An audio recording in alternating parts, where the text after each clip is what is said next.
What's up, everybody? It's Jordan, and welcome to the Sports Dude Hines Show. On today's episode, I have a very special guest joining me, current Bengals offensive lineman Fred Johnson. How you doing today, Fred? I'm doing good, man. I'm just living, on this nice Sunday. How you doing?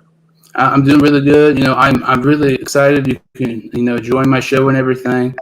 I'm really excited to know what we have to talk about, and I appreciate you taking time of your day to join. And I guess we'll start up with what the first question here is. So growing up, who are maybe some of your favorite players and athletes growing up? Growing up, I would have to lean more toward like basketball. I didn't really have like football players. That was my favorite. Growing up was probably like watching Kobe Bryant and stuff. Who else? Shaquille O'Neal we watched, but we didn't really know much of because he was older. But I would say definitely Kobe Bryant. Yeah, it's very unfortunate with that passing and everything. So you mentioned the Kobe and Shaq. So were you a big fan of the Lakers?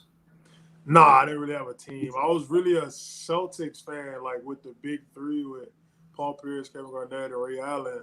I was really a fan of them.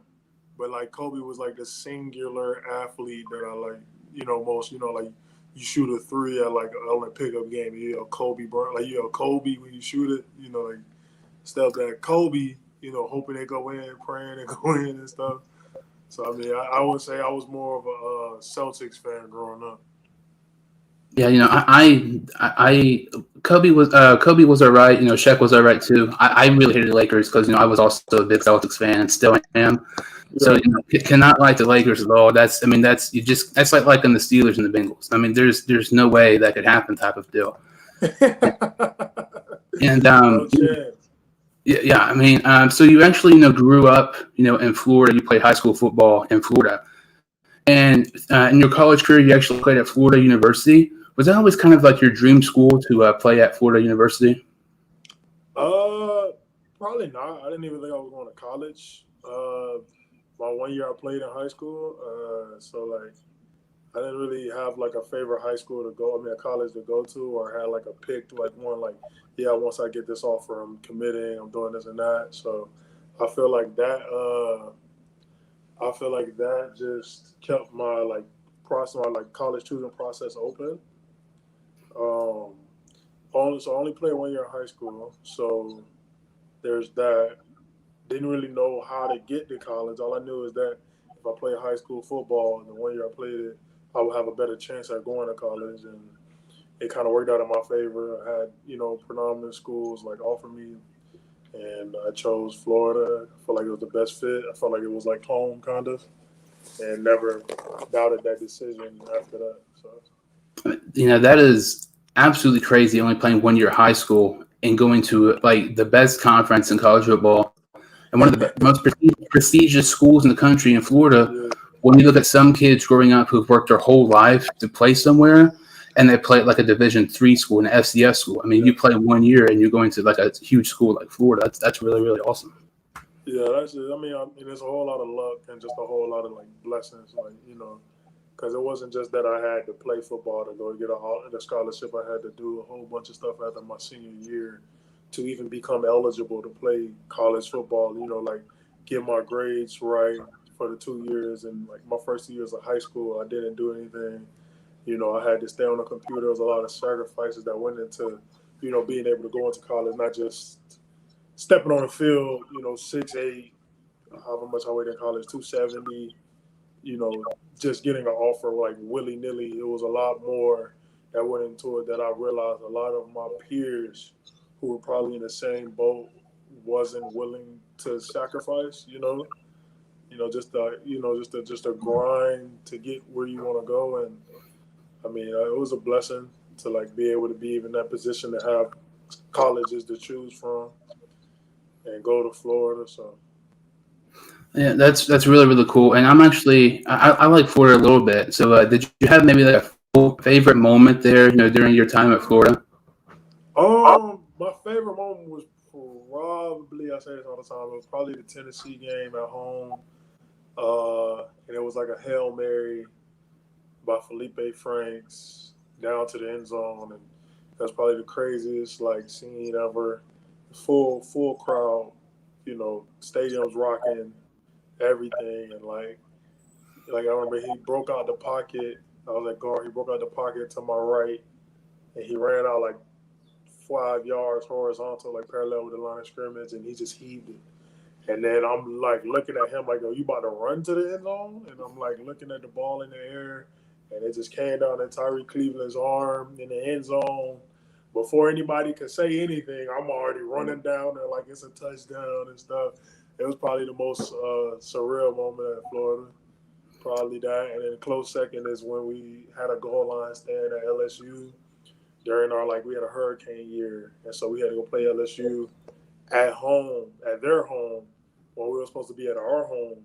So we went out to LSU, had a goal line stand on one of the craziest defenses I think Florida had, and it was like a crazy moment running around LSU stadium while the fans are clearing, screaming, yelling, all type of stuff. So I think those are my top two moments. Yeah, I remember that Hail Mary. I mean, that was an amazing play. I mentioned I like Florida. I like Marshall the most, but I try to watch Florida if I can. I've actually been to Marshall? Yeah, that's my favorite. I'm from That Huntington. was my first offer in high school. That was my first offer. The Herd? Yeah, that's crazy. That was my first offer in high school. That was my first visit to the Thundering Herd. I remember it was green and white. Literally, that was the first time I ate Chipotle in my life on that visit. Swear to God. That is, I mean, that's crazy because Marshall, it's in Huntington, West Virginia, and it's not that big of a school. It's in Conference USA. Yeah, it's not nearly as big as Florida. Huntington, West Virginia. It's right across the river. Huntington, West Virginia. Yeah, it borders 3 states, right? Oh, Florida is Gainesville is probably about 12 or 13 hours away. I actually went on a vacation trip several years ago to watch them play. I think I saw Texas A&M when they had Kellen Mond against Florida. And then years ago, it was a game against Missouri, and they had Drew Lock as the quarterback. I think it was Tease Tabor and Quincy Wilson, both of those guys. I think Tabor Wilson had 2 pick sixes in that game. That game was crazy. Yeah, it's crazy. I mean, I did not know that. Marshall was your first offer. I mean, that's really, really cool. Marshall was definitely my first offer. It was the first school I went to. I didn't know nothing about visits or anything. They was "You want to come visit?" I was like, "Sure." I'm a Florida kid. I went there in cargo shorts. It was 40 degrees. And I was like, what is this? I was like, what is going on right now? But yeah, it was a good school. I liked it. Yeah, it's pretty, cold up here. Only about 2 or 3 hours away, from Cincinnati. And throughout your draft process, you were actually, undrafted. And you ended up signing with Pittsburgh. Ended up making the team. Can you kind of talk about how all that process went down, of working your butt off and be able to make the roster for Pittsburgh? That process was just I just blocked everything else out and just had one goal. I wanted to make the team. I'll do anything they asked when they asked. I need to make this team because I want to draft it. That's unfortunate, But that was the next step. All right, teams don't think I'm good enough to be drafted. What's the next step? Make a team. Okay, teams probably don't think I'm good enough to make a team. Well, I'm gonna show you I'm gonna make the team. And I'm gonna go to a team that had plenty of. It was probably the deepest offensive line room that any team that called me.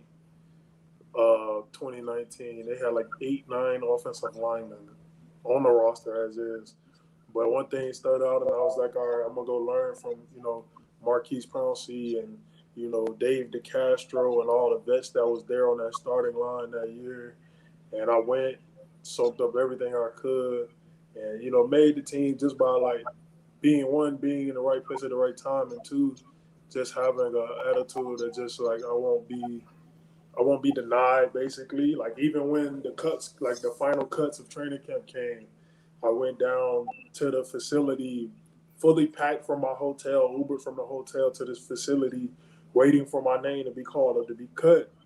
Because I just thought I was going to be cut. And I had the GM walk down and tell me, on his way home, just because you made the team doesn't mean, you can start slacking. And that was one of my like moments, like, okay, yeah, all right, I'm in the league now, like I'm doing what I'm supposed to. I went down the right path. I didn't make the wrong decision, kind of, and it was a fun ride, man. I'll tell you, like just trying to like prove everybody wrong, like, and when you're at your lowest, it's kind of like one of those things, like just bet on the underdog. So I bet on myself, and I never regretted that decision. It really shows, how much you were determined to make a roster spot. It's hard to make a roster spot as an undrafted free agent, but when you go to a team like the Steelers' offensive line, how stacked it is, I mean, that's nearly impossible. And the fact that you were able to do it, that had to be super tough, and that really shows, how good of a talent you are and stuff. Man, that was probably the hardest thing I ever did in my life, bro. I'm not gonna lie to you.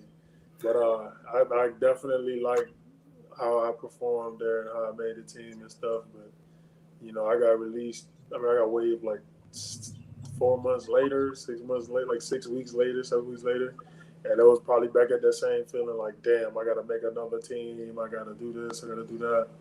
And I've been here. I am with the Bengals. So Really, it's awesome that you're on a team and stuff. And you mentioned, being waived, and when you were waived, many Pittsburgh fans are upset because you were a young talent who had potential in the future. Maybe not right away for Pittsburgh because they had such a great offensive line, but they're really upset to have a young talent go like yourself. So can you kind of talk about maybe like being waived by Pittsburgh, being claimed by Cincinnati, and how all the that 24 hours all went down and everything? actually, it wasn't 24 hours. It was like 48, 72 because they waived me on like a Friday. I think it was like a walkthrough. And we finished walk. I think it was Saturday. I think it was Saturday because we were supposed to fly out to go to the Chargers. I remember this vividly. We were supposed to fly out to go to the Chargers. We did a walkthrough. After the walkthrough, we went in to go shower. The GM came up to me and like went to talk to me. And like usually at that time of the season, I already knew when the GM comes to talk to you during the week, usually means you're getting cut or something's going to happen. So I'm changing, and he tells me to come up to talk to him. I'm like, nah, I don't need to talk to you right now. I'm good. Like I'm already knowing like what's going on. So I mean, like just that whole like franchise and that like the people they got in that building is just so it means a lot to him. So like he took me out to the side. He went to talk to me, and I like almost started to like kind of break down like I was confused and stuff. And he took me up to the office and broke it down more of the process and like how this thing works with like being waived and stuff. Because I was a rookie, I didn't know what was going on, and he just broke it down and said like we could pick you up on waivers like if you clear past Monday. If you don't, like after like the deadline on Monday, you come back on practice squad and stuff like that. So at that moment, I was like, I don't know where I'm gonna be at. I don't know what I'm gonna be doing. All I know is that come Monday, I have to be ready to go, like with anything. So that weekend, I just chilled, and Monday morning, I was driving. I think I was driving to go get something to eat, or I was driving to go do something, and I got a call, and they said, "Hey, welcome to the Cincinnati Bengals." And from that moment, it was like, "All right, you're gonna fly you out to Cincinnati, be ready to go," and all the rest is history. And, that's a really nice story, and we're super glad to have you with the Bengals. You've been a big part of our offense line the past couple of seasons. And something interesting, I know, kind of most of your time at Pittsburgh, you spent some time at guard, and here you spent some time at guard and tackle. How big of a difference is it playing between the two positions?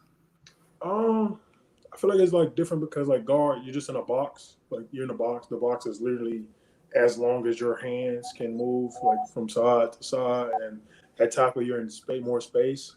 So I feel like the move from tackle to guard is not nothing like it's significant, but it's like something that I was able to do with Pittsburgh when I went there.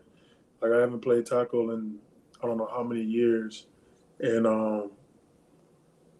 like we just like I mean like I dabbled in it last year, like when the need arose, and I think I finally settled in at tackle toward the end of the year, just with my comfortability. But being able to do both is definitely a plus, and it definitely adds to my like my versatility.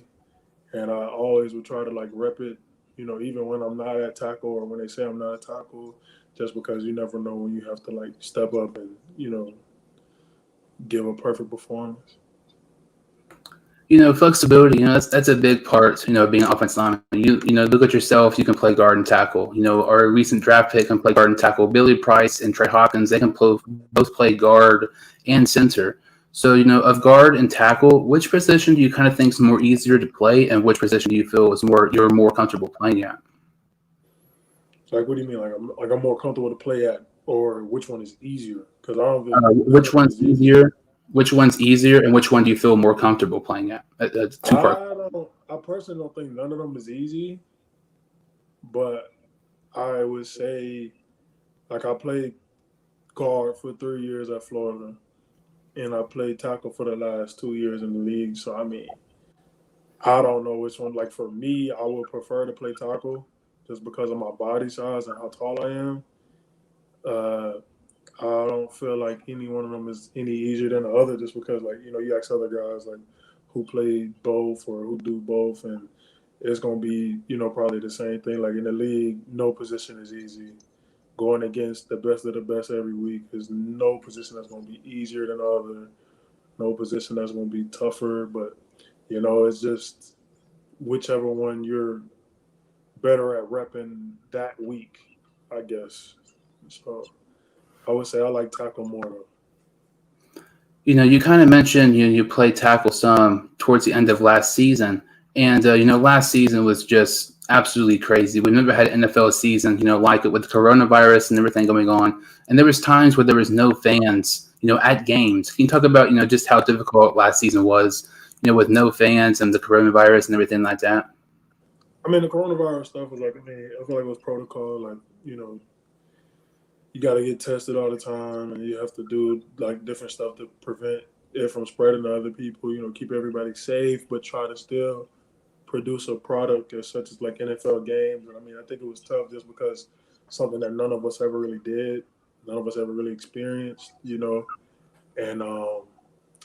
I think it was really tough, like going out to games and no fans being there. Like, that was very weird. That was very weird because since high school, I've been, packed stadiums, whether it was home or away in the SEC. And I think that was like the first time it was like a scrimmage kind of. Like, it felt like a scrimmage, but it was a live game, like full speed, full go. And I think toward the end of the year, we all got used to it and like adapted to it. So I think going back to fans would be a little bit more like, adrenaline pumping, like better, just because we didn't have it for a year. So, I mean, I feel like last year was tough, but I feel like we managed to get through it like the best way we could.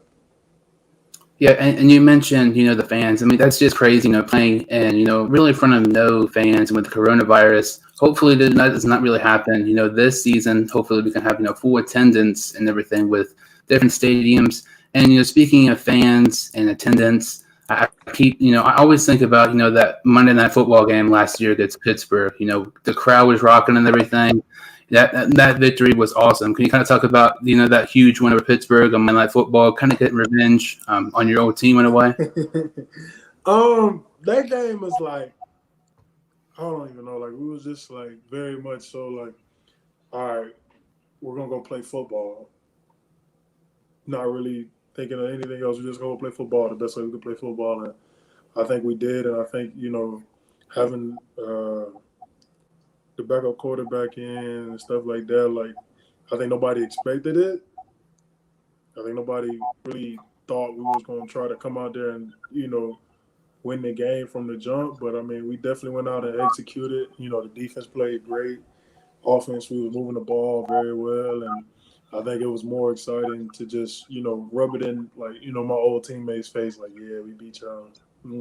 How does that feel? Like, type stuff. So I think we just literally just went out, played football, and the outcome just came to us, and, we ran with it. So. Yeah, you mentioned being the underdog. I mean, absolutely nobody gave us a chance. I remember on Monday Night Football, the countdown, they were saying, oh, we'll lose by 20 or 30. Bill McFarland didn't even take a prediction. He just said we'll lose by a lot. And that ended up, it was one of the biggest upset wins of the season. I really feel like that can kind of be a turning point, maybe heading into the 2021 season. This season, once again, it's kind of a lot different than normal because we're having 17 regular season games instead of 16. What are your thoughts on the extra game, and do you think that's maybe a good idea or a bad idea? I mean, Uh, I don't know about like 17, 16. I mean, they took out a preseason game and just added on an extra game at the end of the year. So, I mean, I feel like that gives some teams like that better chance of making like the playoffs or something like that, like with that extra game. But I feel like it takes away from like me being undrafted. Like I know like the preseason games helped me a lot. So those dudes coming in have less of a time to actually acclimate and get prepared in the preseason games to make the team or show what they have to do. Because you know that like that first game you might not play. That second game you might play a little bit more. Third game you're playing. Fourth game of the preseason you really hone in and you know you playing at top cylinder because one is the last game of the preseason. You trying to make a team, and everything's starting to click, whatever. Because that's like the fourth week in camp.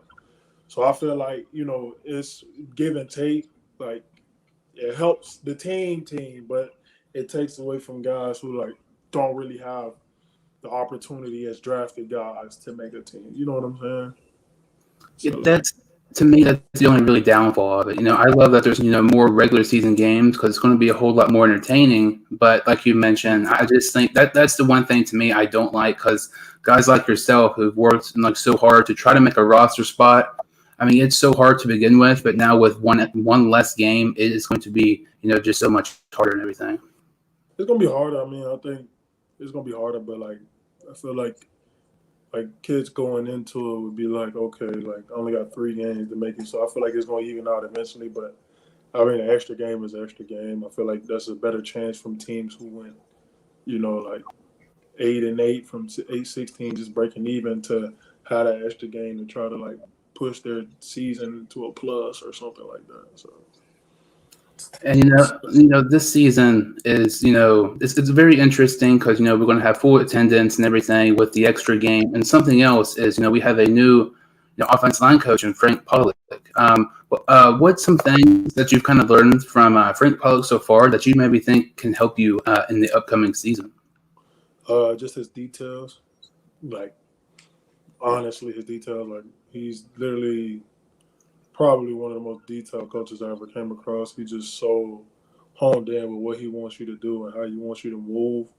Like he has different things for every little thing, like run game and pass pro and stuff like that, and just how he coaches it and how he gets it driven into you. It's like unreal. Because some things he said I never thought I'd be able to do, and then come toward the end of OTAs, I'm like, okay, this is kind of like I see why we doing this, and I see why this is like helping like our game overall with the whole line, not just one specific dude or two specific dudes getting better. It's everybody's getting better and progressing forward instead of moving backwards. So I feel like his coaching style is very much it was very needed, and I feel like his technique is something that we all like the whole offensive line can like benefit off of and piggyback on and take and apply to our games that will very much so help our whole line. Yeah, and when Frank Pollard, he was our offensive line coach a couple of years ago, and one of the years he was here, Joe Mixon actually led the AFC in rushing. And I know, Billy Price, he was a huge fan of Frank Pollack, coming back and everything. It seems like he's a highly respected offensive line coach, and I really think, our offensive line, honestly, I think it's much better than people think, and I think with Frank Pollack being our offensive line coach, he can really take us, to the next level and everything. Yeah, I think definitely we'll go to the next level. I think we'll develop very well. I feel like he brings an attitude to the offensive line room that's needed. You know, we don't take no BS from nobody, and we do our job to the best of our abilities, and that's it. You know, we follow the script and we execute. We do what we get paid for. So I'm excited for this year. I mean, there's so many things to be excited about, and another thing to be excited about, that's Joe Burrow coming back from a season-ending injury. So, what's it like playing with Joe Burrow, and what's he like as a teammate? I mean, I said this before in the interview. I mean, Joe wants to win. That's all you need to know. He wants to win. He don't care about nothing else. He doesn't need nothing flashy. He doesn't need anything. He wants to score points and win games, and that's all you could want in a quarterback and literally a guy that's leading the team. Like I feel like if I don't perform to my best, that I'm letting him down in some way or form. So I feel like literally he brings like a type of motor to the guys and brings the type of attitude that you need in a quarterback and a like franchise player. Like you gotta get it going. I know in a recent interview, current Bengal, Mike Daniels, he compared Burrow to Matthew Stafford and Aaron Rodgers. I mean, to me, like if he's like him, I definitely think we're capable, of maybe winning a Super Bowl in the near future if we can stay healthy and everything. Yeah, I never really watched Matthew Stafford and Aaron Rodgers and stuff, but like I feel like Joe Burrow is gonna be great this year, and I feel like that injury not didn't really hinder him from nothing. I feel like that injury actually made him more hungry to win and set a fire under him that people probably haven't seen. And I feel like just being a rookie out there is probably it's probably tough with all the pressure and stuff. But I feel like he handled it like a first class athlete and him like a first class man. He came out, showed what he can do. Got injured, never once, was hesitant, never once was anything of that nature, like, oh, this not gonna work out or anything. He always believes in, the team and, the coaching staff, and that helps everybody else, that much it makes it that much easier on everybody else to, follow suit. And, people have compared Burrow in the fact kind of to Tom Brady and just his competitiveness to win. He's so hungry to win. You kind of mentioned that yourself. He wants to win so bad. And the fact, he has to prove doubters wrong, come back from injury. That just makes him, even that much hungry more. It's going to be so much fun to see him this upcoming season. And a question here is, there's lots of underrated Bengal players in the team. But, you see guys coming in and out of the locker room and everything, putting in work and improving constantly. But if there's one guy, in your opinion, who's on the Bengals roster right now, who is really good, who doesn't really deserve to get the recognition they deserve, who do you think it would be? Like an underrated Bengal who's constantly putting in the work, that just does not get recognition he deserves in a way. Samaje Perine, Mike Thomas, Auden Tate, I just think those guys are like really, something special. But Samaje puts in work like nobody I've ever seen, like in college, in high school. Samaje works out like a beast, attacks every day. I've never heard him complain once. I've never heard him have a bad day. I've never heard him being sick. I don't even know if this man even was scared of Corona last year. Like, I just think he attacks the game how you supposed to play it. I don't think he ever like complained once, like I said. And I just love watching him, move throughout his day and how he like goes about his day, and definitely like seeing him like going harder and harder every day, trying to perfect his craft makes everybody else wants to, be that much more like perfect in what they do. So I mean, literally, I would say somebody.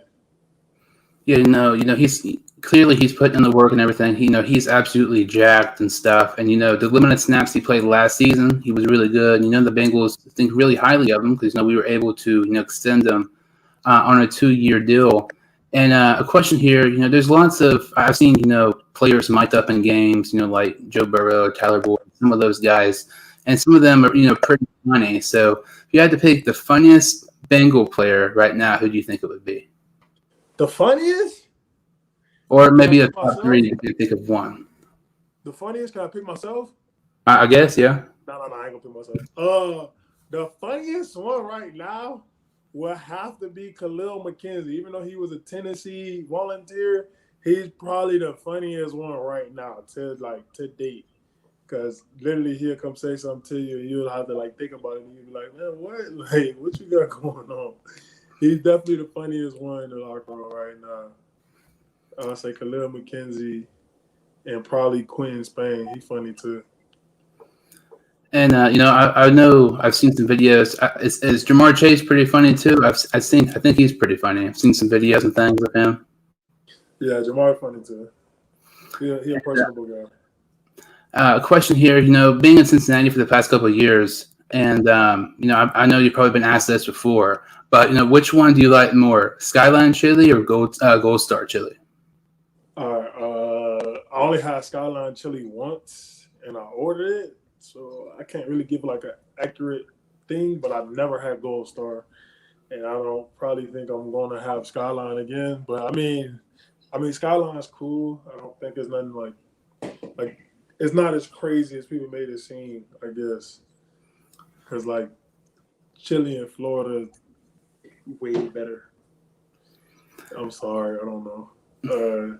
I would say Skyline though. Skyline is definitely probably the better one because is it sweeter?